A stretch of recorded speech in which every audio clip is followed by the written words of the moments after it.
Bienvenue à cette session de webinaire organisée par Centro.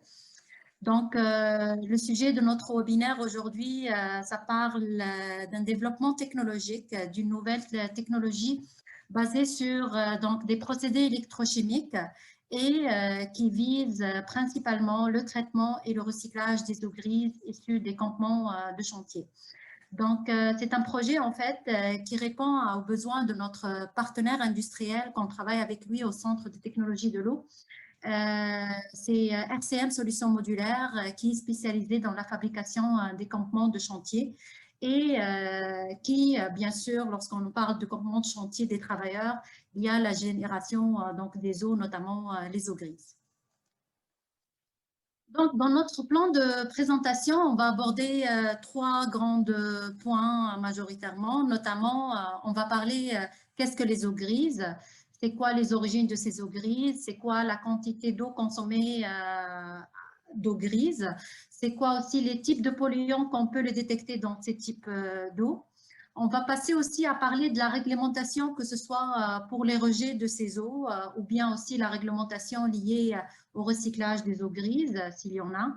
Et on va finir aussi par notre étude de cas de la technologie ERG. Donc, l'abréviation ERG, on parle d'électrocoagulation, réduction. Le G, ça signifie donc le couplage avec une unité de charbon actif. On va aller plus en détail pour décrire cette technologie et c'est quoi l'avantage de l'utilisation d'une telle technologie pour le traitement et le recyclage des eaux grises. Donc, commençons tout d'abord par qu'est-ce que les eaux grises? Donc, la source, les eaux grises, c'est principalement des eaux issues des buanderies, donc que ce soit des buanderies résidentielles, commerciales, industrielles.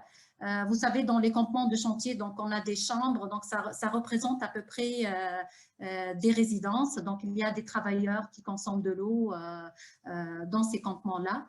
C'est les eaux grises aussi, ça pourrait être aussi des eaux issues des salles de bain. On parle des eaux issues des lavabos, issues des douches, des bains. Et on exclut dans notre étude, en fait, les eaux issues des cuisines ou bien de la lave-vaisselle. Donc, on va se focaliser plus sur les eaux issues des salles de bain et les eaux issues de buanderie, qu'on l'appelle ici dans notre étude eaux grises. Qu'est-ce qu'on a comme information au niveau de la consommation des eaux? Donc, les eaux grises sont très… Donc, on consomme beaucoup, on génère beaucoup d'eau grise dans nos résidences. Je vous donne juste une idée sur, mettons, une résidence québécoise de 4 occupants où on génère aux alentours annuellement 220 000 litres d'eau grise qui sont directement rejetés dans les égouts. Donc, au niveau, en pourcentage, en termes de consommation, ça peut aller à 35% juste d'eau générée des bains et des douches. On parle aussi de 20% d'eau qui sont générées suite au lavage et de 5% qui sont générées des eaux donc des nettoyages et de notre lavage. Donc, tout cela, donc les eaux grises environ, ça représente aux alentours 60% de notre consommation d'eau à la maison. Qu'est-ce que ça peut contenir, ces eaux grises? Donc, ça peut contenir différents types de polluants. Ça pourrait être de la poussière, de la nourriture, les traces de nourriture qu'on le voit dans nos vêtements, les huiles et les graisses, les détergents, donc tout ce qui est des surfactants qu'on utilise pour le lavage, les fibres de vêtements. Ça pourrait être des cheveux. Mettons, si je prends dans une buanderie ou une salle de bain, donc mettons en termes de pollution et de paramètres physico-chimiques en termes de quantifiables, combien on peut détecter, mettons, de DCO, ça peut aller jusqu'à 2900 ppm. Grande concentration en matière en suspension, 400 ppm. On parle de la présence de l'azote, on parle aussi de la présence du phosphore. Il y a dans tout ce qui est charge organique, donc il y a la fraction biodégradable, il y a la fraction dissoute, il y a la fraction non biodégradable. Donc, mettons si je parle des surfactants, je vais donner tout à l'heure des exemples ou des polluants qui sont difficilement biodégradables. Au niveau de la réglementation, donc ici je vais commencer par la réglementation 2008-47 qui est la réglementation de la métropolitaine de Montréal. Mettons si je prends buanderies industrielles à Montréal, ils doivent, en termes de rejet d'eau grise générée par les buanderies, ils doivent se conformer à ce règlement-là. Et dans ce règlement, une des paramètres qui sont normés, c'est les nonylphénols et toxylates, qui se trouvent à l'état de trace, qui sont présents dans les surfactants, dans les détergents qu'on utilise pour les nettoyages. On parle de 120 microgrammes par litre, on parle aussi de 200 microgrammes par litre pour les nonylphénols et toxylates.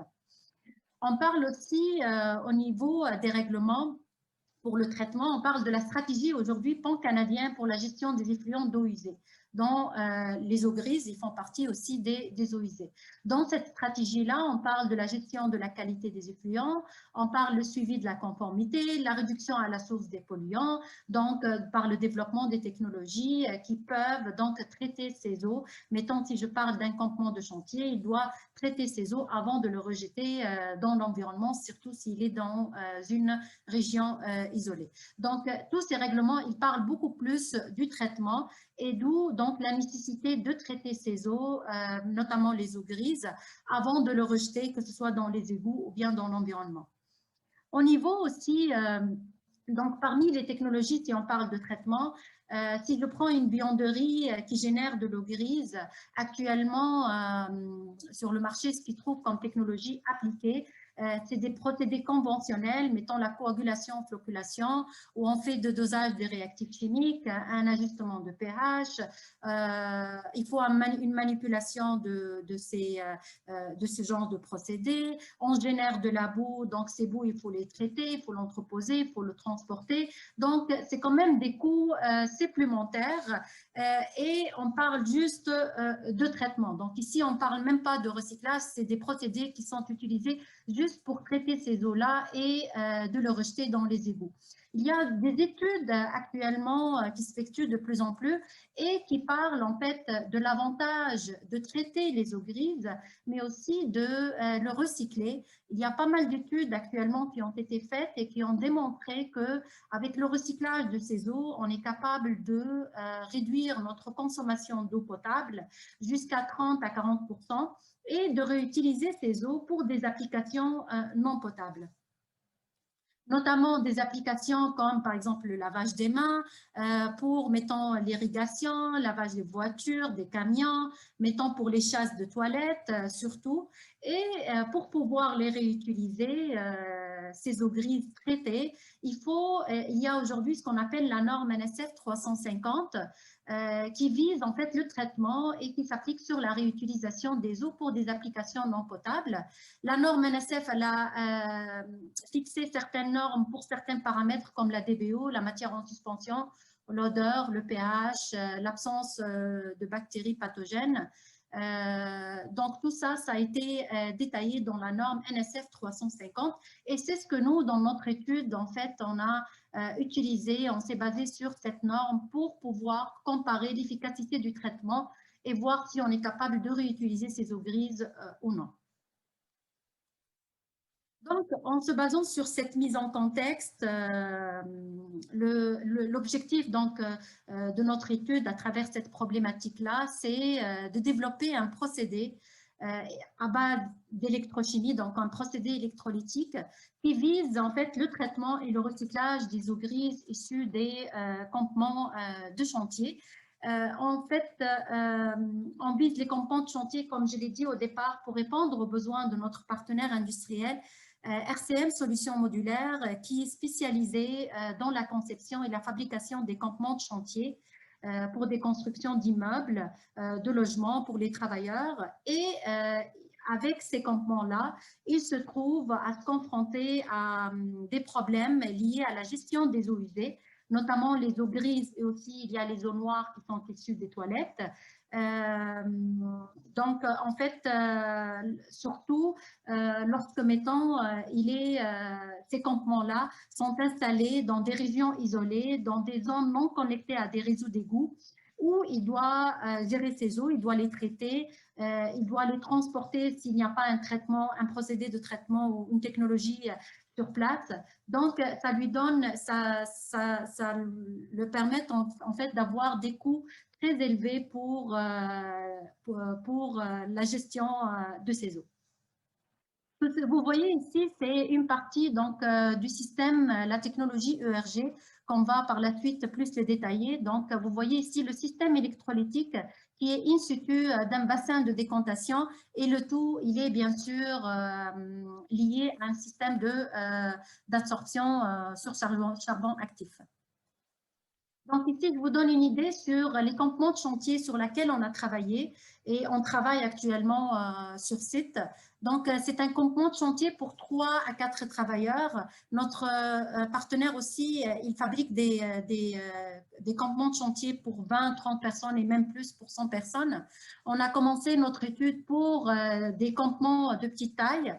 Et dans ces campements, vous voyez ici à droite, donc il y a la laveuse sécheuse qui est installée, vous voyez les lavabos et elle est équipée aussi par des douches. Et les eaux qu'on récupère de ces campements, ils seront donc directement liés à notre système de traitement. Donc, avant de commencer de parler de technologie, une des premières essais qu'on a commencé à faire sur terrain et sur site, c'est de mesure des débits, combien d'eau grise on consomme par jour par ces travailleurs. On a fait même, puisque l'étude aussi, elle s'étale sur les eaux noires, donc on a fait aussi des consommations, des mesures moyennes d'eau grise et d'eau noire, de consommation aussi d'eau potable sur ce type de campement. Également, dans notre travail aussi, on voulait savoir la qualité d'eau grise générée. Donc, on a fait des campagnes d'échantillonnage d'eau, principalement donc d'eau grise ici, puisqu'on parle, le sujet c'est l'eau grise. On a fait une caractérisation physico-chimique et aussi microbiologique de ces eaux, donc pour avoir une idée sur la qualité d'eau grise générée et sur la charge organique et inorganique qui est présente dans ces eaux. Principalement aussi, puisqu'on parle ici du système électrochimique, les mesures de la conductivité est très importante parce qu'il faut que l'eau soit quand même chargée, conducteur, pour qu'on puisse imposer le potentiel de courant sans avoir recours, mettons, à l'ajout d'essai, ce qui est notre cas. Et il faut juste mentionner aussi que les périodes de caractérisation des mesures des débits, ça a été fait pendant la période estivale et aussi pendant la période de l'automne de 2019, puisque c'est un projet qui roule depuis 2018-2019. Et l'échantillonnage, mettons, ça a été fait sur 3 périodes de la journée, donc le soir, midi et le matin, tout dépendamment des activités des travailleurs. Également, lorsqu'on a fait le développement technologique, on n'était pas directement allé installer le système conçu, fabriqué au CTE directement, mais on a travaillé aussi au Cégep de Saint-Laurent. Et une des choses qu'on a fait, c'est aussi comparer la charge de notre eau grise issue des campements de chantier par rapport à la charge d'eau grise. On a profité de la présence de départements physiques, d'avoir des eaux grises issues des douches, des lavabos. On a installé une laveuse sécheuse et on a comparé ce type d'eau grise par rapport à ce qui est généré sur site dans les campements de chantier. Et pour pouvoir, si on optimise et on développe sur une qualité d'eau, on va avoir plus de facilité de l'installation sur site et la mise en place sur site. Donc, c'est ce qui était le cas. Donc, l'eau grise, la qualité entre au Cégep de Saint-Laurent et aussi ce qui a été fait sur site, vraiment la qualité, elle se ressemble beaucoup. Donc, la technologie, donc ce que vous voyez sur la photo, c'est vraiment l'installation du système d'électrocoagulation, électroréduction, unité sur charbon actif au Cégep de Saint-Laurent. Donc, comme je vous ai dit, donc ici, ce que vous voyez, c'est les eaux grises ici des douches et des lavabos. On a installé aussi une laveuse et une sécheuse qui est connectée à cette tote-là. Donc, l'eau qu'on génère d'ici, il va être directement connecté à la tote. Et donc, le mélange de ça, ça fait l'eau grise. Ce que vous voyez ici, donc, il y a le générateur de courant. Ce que vous voyez ici, c'est vraiment l'unité électrochimique qui est in situ d'un système de décantation. Donc, l'unité électrochimique, on va le voir par la suite. On parle de deux principales électrodes utilisées. Donc, l'électrocoagulation à travers l'utilisation d'une électrode d'aluminium, l'électroréduction où on génère des oxydants dans le milieu à travers l'utilisation du graphite comme électrode catalytique. Donc, cette combinaison-là, par la suite, donc, il y a une partie qui va décanter de l'eau et le surnageant, il est directement lié à l'unité du charbon actif. L'eau traitée, donc l'eau grise traitée, il va être réutilisé pour les chasses de toilettes. Ici, on a fait des tests visuels. Je ne veux pas présenter les résultats, mais pour voir en fait la qualité de l'eau visuellement. Est-ce qu'il y a la formation de biofilm? Est-ce que la couleur change au cours du temps? Est-ce qu'il y a des odeurs qu'on le sent au cours du temps? Donc tout ça, ça a été vérifié à travers la réutilisation de l'eau traitée, l'eau grise traitée et réutilisée dans les chasses de toilettes. Ici, donc, l'eau que vous voyez sur la tote, donc, on le passe à travers une cuve d'alimentation qui va par la suite alimenter donc, le système électrochimique que vous voyez ici et le décanteur. Et le reste de l'eau, l'eau électrolysée, si vous voulez, il va passer à travers une colonne de charbon actif qu'on vient de le voir dans l'ancienne diapo. Donc ici, une vue de haut de notre cellule électrochimique principalement. Ce que vous voyez à l'intérieur, donc on fait une agitation pour favoriser le contact des polluants, assurer un bon mélange entre les coagulants et les oxydants qu'on génère in situ. On mesure donc des pH, de la conductivité, l'ORP sont mesurés instantanément. Et ce que vous voyez, donc il y a l'électrode d'aluminium cylindrique et aussi l'électrode de graphite qui est in situ de l'électrode de l'aluminium. Donc vous voyez ici la configuration qu'on a utilisée dans notre cas. Il y a avantage par rapport à des technologies conventionnelles comme la coagulation chimique, c'est que ici, le système il est non polluant. Donc on génère les coagulants, les hydroxydes d'aluminium sont générés in situ par la dissolution anodique de l'électrode d'aluminium. On génère aussi le peroxyde d'hydrogène dans le compartiment cathodique à travers la réduction des molécules d'oxygène dans l'eau.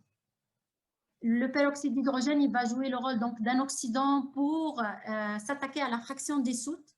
On utilise des surfactants, donc il y a une fraction dissoute qu'il faut l'enlever à travers l'oxydation et aussi pour assurer une meilleure désinfection de notre eau grise. C'est des systèmes aussi, une fois optimisés, développés, ils pourraient être automatisés. Donc, on n'aura pas besoin ici d'un opérateur pour doser des réactifs ou bien pour manipuler le système. Il pourrait être on-off, donc automatisé. C'est des systèmes aussi très compacts. Mettons, si on parle des campements de chantier ou bien des buanderies, mettons, c'est des systèmes où ils s'adaptent à des espaces très petits. On a dit donc les coagulants, les oxydants, on les génère in situ, donc sans ajout de réactifs chimiques. Et ces coagulants ou bien ces oxydants générés, ils vont s'attaquer simultanément sur la charge organique et inorganique. Et bien sûr, c'est pour assurer aussi une désinfection des eaux puisqu'on vise la réutilisation.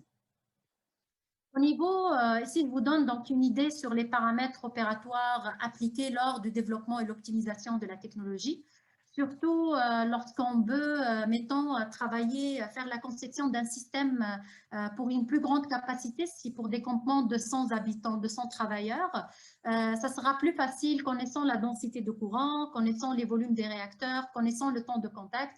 On est par la suite capable de faire la conception pour des systèmes de grande taille. Notamment, je parle ici plus pour le réacteur électrochimique. Donc, dans notre développement, optimisation et évaluation de performance, on a commencé donc notre travail au Cégep de Saint-Laurent. Comme je vous ai dit, on profite des eaux grises dont on a accès et pour faire donc l'optimisation de la technologie ERG au Cégep. Parce qu'une fois elle est développée, optimisée, on a passé par la suite à l'appliquer, à l'installer sur site. On parle ici le site de Saint-Benoît-Labre. Vous allez voir par la suite quelques photos sur ce site où on évalue aussi la performance et on se rapproche plus de la réalité avec la consommation des travailleurs d'eau grise.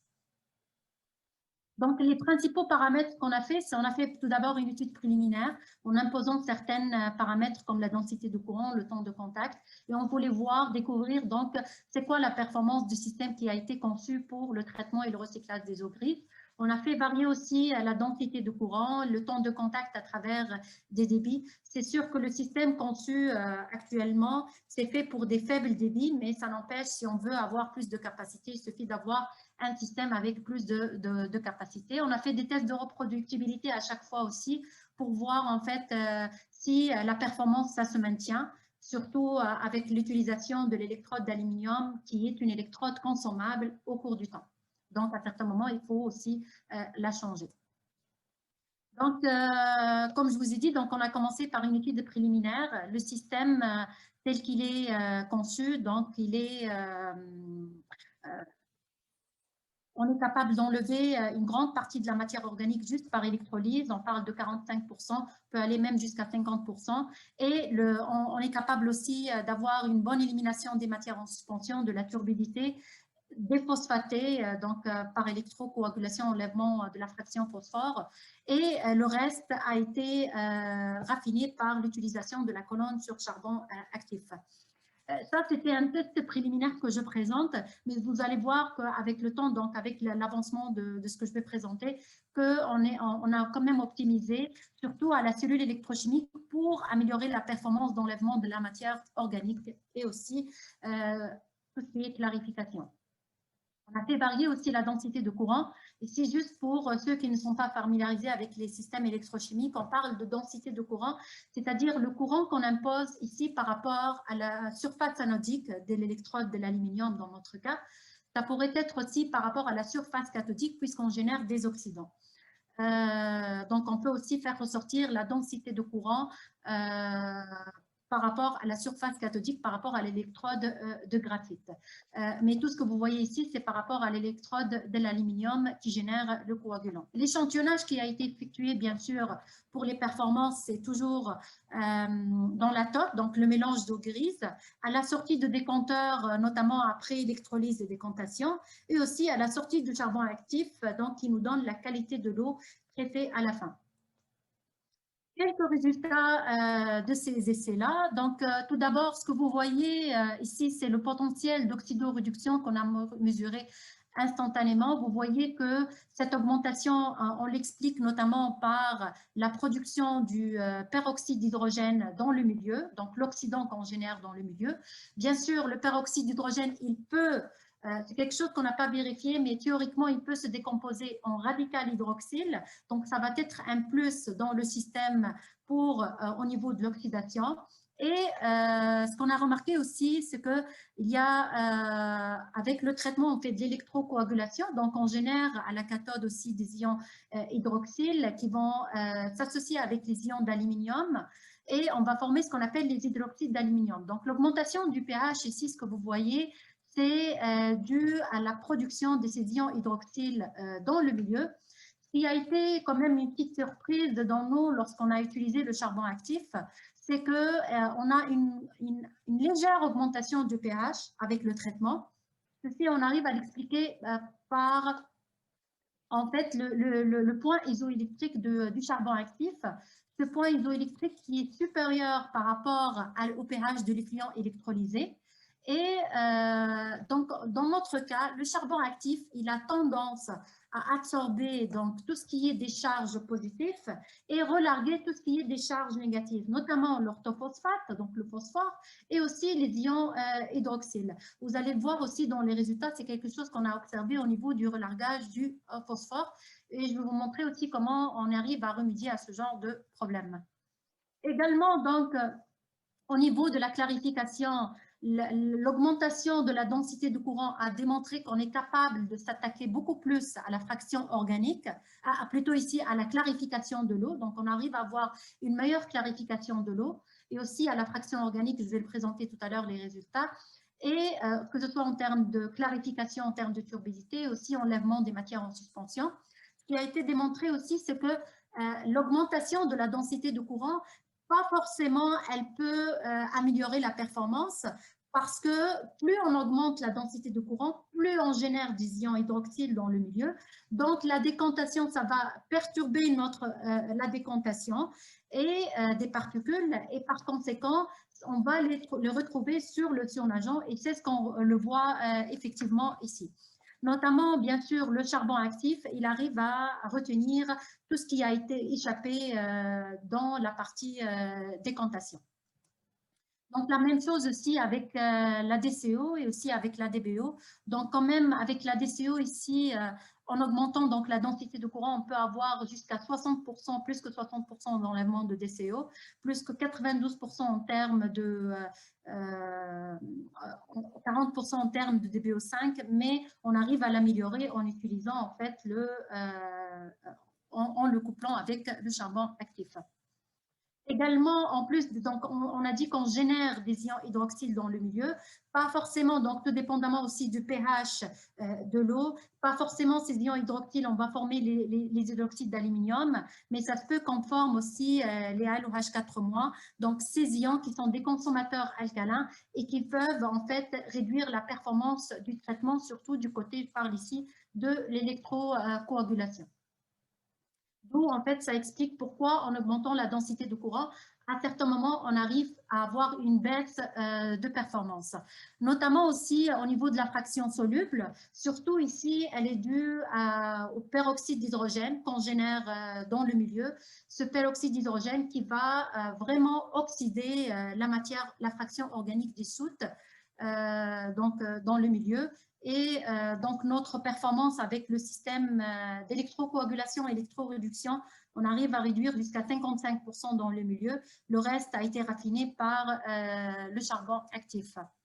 Au niveau du phosphore, donc on sait que la coagulation d'une façon générale, on arrive à faire à l'enlèvement, à réduire la fraction du phosphore. Mais comme je vous ai expliqué aussi, le charbon actif, à certains moments, il a relargué le phosphore. Avec les tests au laboratoire qu'on a fait, ici, le charbon actif, en fait, il est conditionné par l'acide phosphorique. Vous allez voir, je vais vous présenter tout à l'heure les résultats avec le lavage du charbon actif au laboratoire 9. On voit des concentrations de phosphore qui sont relarguées en utilisant du flot liquide. Donc ça, c'est un problème que vraiment il faut le régler, qu'on arrive en fait par la suite à le régler puisqu'on a un relargage du phosphore par le charbon actif. Donc, les problèmes rencontrés, juste en résumant, lorsqu'on a eu le développement technologique, c'est tout d'abord l'encrassement des électrodes. Lorsqu'on travaille avec des électrodes catalytiques, donc il peut avoir des dépôts de matière organique qui se forment avec le temps, avec le traitement. Lorsqu'on va travailler à grande échelle et automatiser le système, on peut réduire ce phénomène par l'inversion de polarité. Pour éviter que ces dépôts se forment, éviter l'encrassement des électrodes. On a le relargage du phosphore, comme je vous ai dit, on parle d'un charbon actif qui est conditionné par l'acide phosphorique. On l'a remplacé par du charbon actif conditionné de façon thermique. Et on a aussi amélioré la partie décantation, garder soit la même performance ou améliorer la performance et aussi tout en réduisant la consommation énergétique dans notre cellule électrochimique. Donc ici, comment on arrive à remédier à ces trois problèmes. Donc ici, vous voyez les tests laboratoires qu'on a fait pour le lavage du charbon actif. Vous voyez qu'on voit des concentrations de phosphore et à certains moments, ces concentrations commencent à baisser. Donc on l'a remplacé par du charbon actif conditionné par voie thermique. On a remplacé aussi pour l'étude sur site les électrodes d'aluminium. Une des points aussi qu'on vise à le faire par la suite, c'est d'évaluer la durée de vie de l'électrode, surtout l'électrode d'aluminium, puisque c'est une électrode consommable. Au niveau du point d'échantillonnage, ou bien le point qui va être connecté entre le décanteur et le charbon actif, vous savez on est en procédé électrochimique, on a une partie qui décante, mais aussi il y a la mousse qui se forme à la surface des électrodes.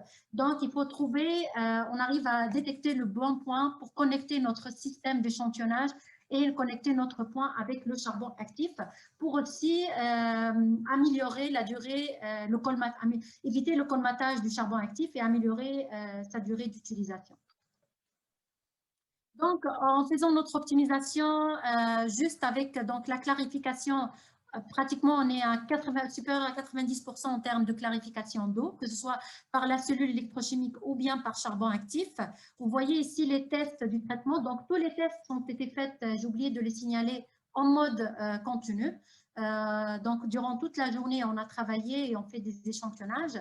On parle aussi d'une bonne réduction du phosphore. Donc, on arrive à régler le problème du phosphore, surtout à la sortie du charbon actif, parce que par voie électrolytique, on était capable d'en l'enlever à 100%. On arrive aussi à réduire la fraction de la DCO, que ce soit la fraction colloïdale ou bien la fraction soluble. Et on atteint plus que 90% d'enlèvement de DCO à la sortie du charbon actif. Une des paramètres qu'on a optimisé aussi, c'est le débit. Donc, connaissant qu'une cellule électrochimique d'électrocoagulation, généralement, les temps de contact, c'est entre 15 et 20 minutes. Donc, on voulait réduire le maximum possible le temps de contact dans la cellule électrochimique et aussi au niveau du charbon actif. Donc, c'est parmi les choses qu'on a optimisées. Et aussi, on a évalué la performance de la désinfection, notamment avec l'enlèvement du coliformes fécaux et E. coli. Donc, ce qu'on a rajouté par rapport à ce que vous voyez tout à l'heure sur les performances, on arrive à avoir pratiquement une bonne désinfection de notre eau grise parce que c'est exigé aussi par la norme NSF au niveau de la réutilisation. Donc, si on se compare par rapport à la norme NSF, donc la gamme de pH, elle est incluse dans l'intervalle imposé par la norme NSF. Des concentrations maintien en suspension inférieure à 10 ppm. En DBO5, la même chose, absence de E. coli, de coliformes fécaux et absence d'odeur détectée au cours des essais qu'on a fait.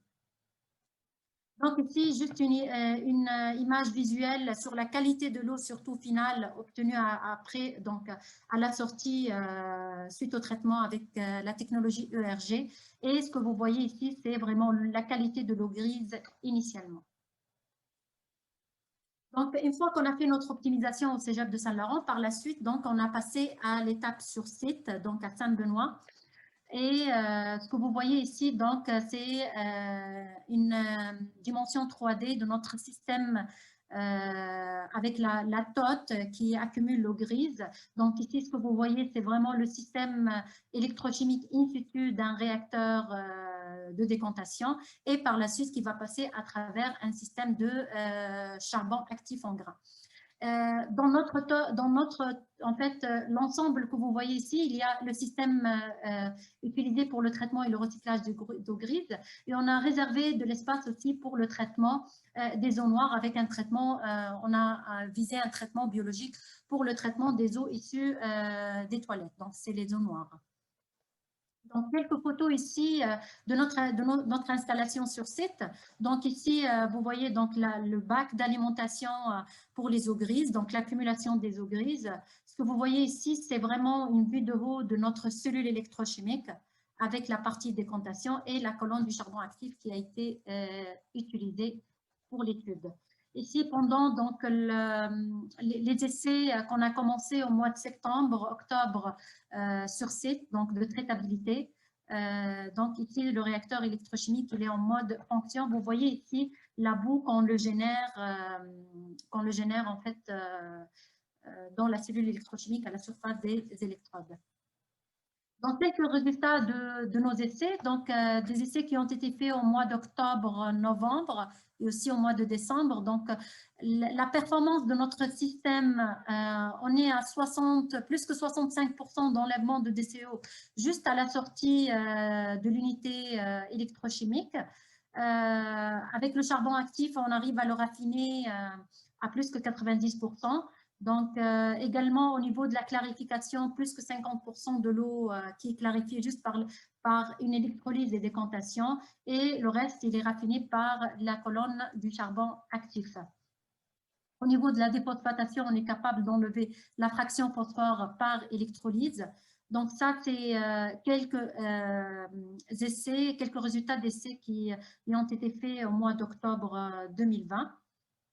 Et qui s'approche donc de la norme NSF imposée pour le recyclage et la réutilisation des eaux grises. Et donc ici aussi des tests de reproductibilité qui ont été faites pour, je pense que c'était le mois de novembre-décembre. Juste à signaler, les premiers essais, on a fait rouler le système pendant 5 à 6 heures. Ici, ce que je présente des résultats, c'est des échantillonnages qui ont été faits après 10 heures et 11 heures. Donc, on a laissé le système fonctionner durant toute la soirée et on voulait savoir si la performance, elle se maintient, mettons, après 10 heures de traitement, 11 heures de traitement, en mode continu. Et ce qu'on obtient, c'est vraiment des résultats promoteurs, des résultats intéressants qui nous amènent en fait à continuer la validation, le développement sur site pour le traitement et le recyclage des eaux grises. Notamment ici, lorsqu'on dit de recyclage, le partenaire, il vise à la réutiliser pour, principalement pour les chasses de toilettes dans les campements de chantier. Je voulais à la fin, en fait, remercier donc toute l'équipe scientifique du Centre de technologie de l'eau et de Cégep de Saint-Laurent, la collaboration qu'on a eue pour la réalisation des activités de ce projet, pour la réalisation du travail, que ce soit au Cégep ou bien sur site avec le client, la collaboration et le partenariat avec RCM Solutions Modulaires qui nous accompagne dans notre développement. Notre partenaire financier CRSNG qui nous a accordé le financement pour la réalisation de ce travail. Et merci pour votre attention et je suis prête à vos questions. Alors, un gros merci, Rémi. C'était vraiment très intéressant, vraiment une belle opportunité ici comme projet. Félicitations. Merci. Alors,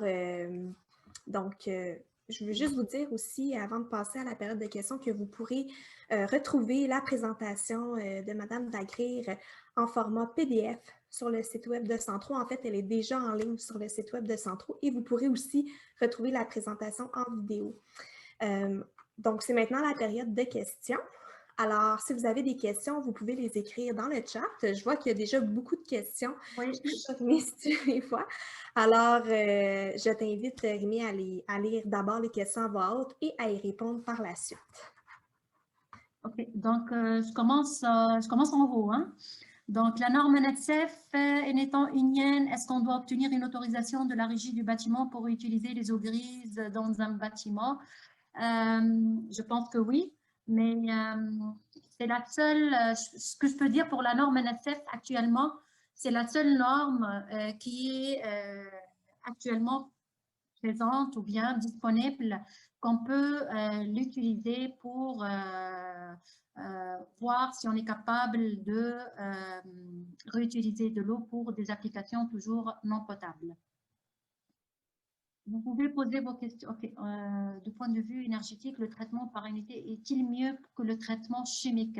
En fait, ça a été démontré ici, si je parle de l'électrocoagulation, en termes d'investissement au départ, ça se peut que c'est quand même un peu coûteux, mais en termes d'OPEX, d'opération, le système électrochimique, comparativement à des systèmes de traitement conventionnels comme la coagulation chimique, il y a certaines études qui ont démontré qu'ils sont moins coûteux par rapport à un système conventionnel.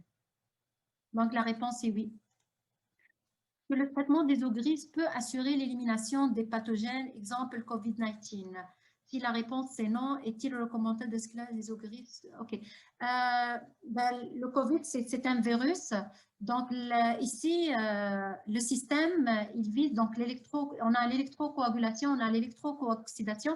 Je ne peux pas répondre vraiment pour le COVID, mais ce que je peux dire, c'est que les oxydants qu'on génère dans le milieu, ils sont capables de s'attaquer à des bactéries, donc des bactéries qui ont des membranes. Alors, comparativement à un virus, où il y a absence de cette membrane-là, donc il y aura une facilité de s'attaquer au virus d'une façon générale. Je comprends que votre système soit transportable et adaptable, mais finalement, la technique très naturelle de la phytoréguliation fera un travail équivalent en utilisation fixe, à moins que le climat au Québec ne soit pas adapté pour cela. Il y a ça aussi, mais comme je l'ai dit ici, je ne sais pas pour la phytoépuration, mais notre système ici, c'est vraiment automatisé, donc moins de manipulation, moins de réactifs chimiques. C'est une des options, ce que je présente aujourd'hui, c'est une des options pour traiter et recycler les eaux grises. C'est sûr que notamment, il y aura d'autres technologies qu'on peut utiliser, mais ici, on a adopté pour une technologie, si je peux dire aussi, verte. Si cette eau est destinée à la réutilisation, n'est-il pas préférable d'ajouter un traitement en UV ou équivalent avant? Ça pourrait, mais ici, l'idée d'éviter donc un système UV, c'est aussi un système d'oxydation, donc il y a des radicaux qu'on peut le générer. Ici, puisqu'on parle de l'électrocoagulation pour enlever tout ce qui est matière organique colloïdale, tout ce qui est fraction dissoute et tout ce qui est désinfection, on l'assure à travers le compartiment cathodique. Donc, on profite d'un système 2 en 1, si vous voulez, qui va enlever la matière organique colloïdale, qui va oxyder la fraction dissoute, mais aussi qui va assurer une bonne désinfection des eaux, d'où non pas la nécessité d'utiliser une lampe UV. Très beau projet répète. Quelle est la valeur minimale de conductivité pour que le système ERG soit performant, Stéphane? Okay. Oui, Stéphane, en fait, merci pour le compliment. Donc, ici, on parle d'une conductivité de 500 à 600 microsiemens par centimètre. C'était un chiffre, donc c'était quelque chose de... C'était une valeur minimale nécessaire pour assurer une bonne conductivité de notre eau et sans avoir recours à l'ajout des sels, en fait. Et Amina, pour ce travail, est-ce que ce projet est limité par un débit? Oui, est-ce que le projet est limité par un débit maximal qu'il ne faut pas dépasser?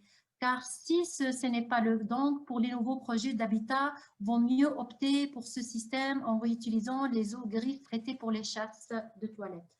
Donc, pour ta première question, en fait, ce que j'ai démontré ici, c'était pour des faibles débits, pour des faibles utilisations, faibles consommations d'eau grise, mais à travers les conditions électrolytiques qu'on a optimisées, on est capable par la suite d'embosser des groupes débits pour des capacités plus importantes d'eau grise à traiter. Donc, il suffit d'avoir, mettons, la densité de courant, le débit d'eau consommé, on est capable d'avoir des systèmes électrolytiques à plus grande dimension qui sont capables de traiter des grosses débits d'eau grise. Ma deuxième question, quels sont les coûts d'exploitation du projet? Donc ici, on parle de 0,08 $ le mètre cube traité comme coût de traitement d'eau grise. On n'était pas allé pour vérifier la partie CAPEX, OPEX, mais c'est quelque chose d'intéressant qu'il faut le prévoir en fait à long terme dans le futur. Donc, bravo, c'était intéressant, merveilleuse opportunité de recycler. Donc ici, on parle, quels sont les défis ou les barrières pour intégrer la technologie ERG dans des systèmes de gestion des eaux grises actuels au Québec afin de passer à la prochaine étape? En fait, bon, notre partenaire, comme je l'ai mentionné, il est au Québec. C'est un partenaire québécois, sauf qu'il est parfois les campements de chantier ils sont dans des régions isolées. Actuellement au Québec, bon, on ne parle pas beaucoup de recyclage vu qu'on a quand même une forte, on a quand même nos réserves d'eau sont énormes, donc c'est pourquoi on ne parle pas de recyclage d'eau. Il y a aussi l'acceptation sociale pour la partie réutilisation de l'eau. D'où pourquoi j'ai signalé que ça sera juste pour des applications donc non potables, notamment l'irrigation, notamment les chasses de toilettes, mettons pour lavage des camions, lavage des voitures, ça peut aller. Donc, il y a aussi l'acceptation sociale pour tout ce qui est réutilisation d'eau traitée, qui reste quand même un défi. Donc. Et Daniel, tu fais comme... Okay. Merci Daniel. Donc, Normand, proportionnellement, la quantité d'eau grise produite et traitée est plus grande que la quantité d'eau qui peut être réutilisée dans les chasses d'eau des toilettes. Est-ce que la surplus peut être rejetée dans l'environnement? Oui, une très bonne question. En fait, oui, l'eau, Donc, il y a une partie qui pourrait être réutilisée dans les chasses de toilettes et on peut le rejeter directement le reste dans l'environnement puisque la norme NSF quand même, elle est quand même stricte. Je vous ai montré en fait les exigences de la norme NSF. On parle d'un DBO inférieur à 10, absence de bactéries, absence de matière en suspension inférieure à 10, une turbidité de 2.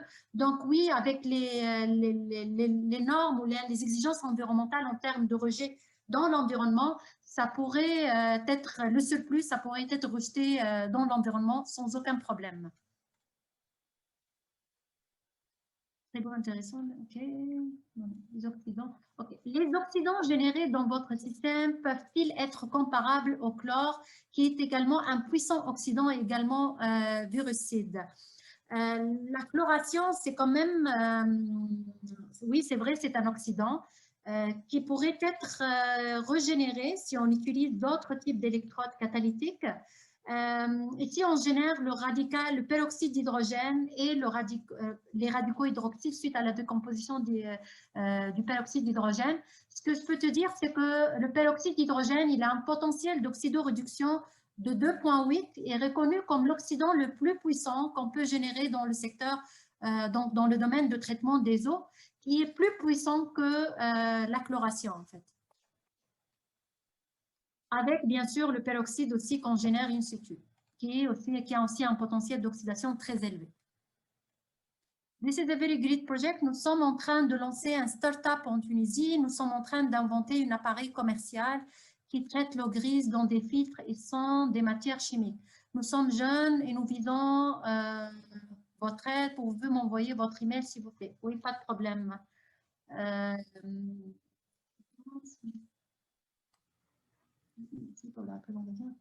Donc, quelle est la nouvelle réglementation de l'azote, phosphore et potassium pour optimiser le traitement en vue d'une utilisation en agriculture? Avez-vous des projets de thèse pour ce projet? Bon, pour le moment, nous, la norme de réutilisation n'aborde pas ces paramètres-là. C'est plus au niveau du rejet.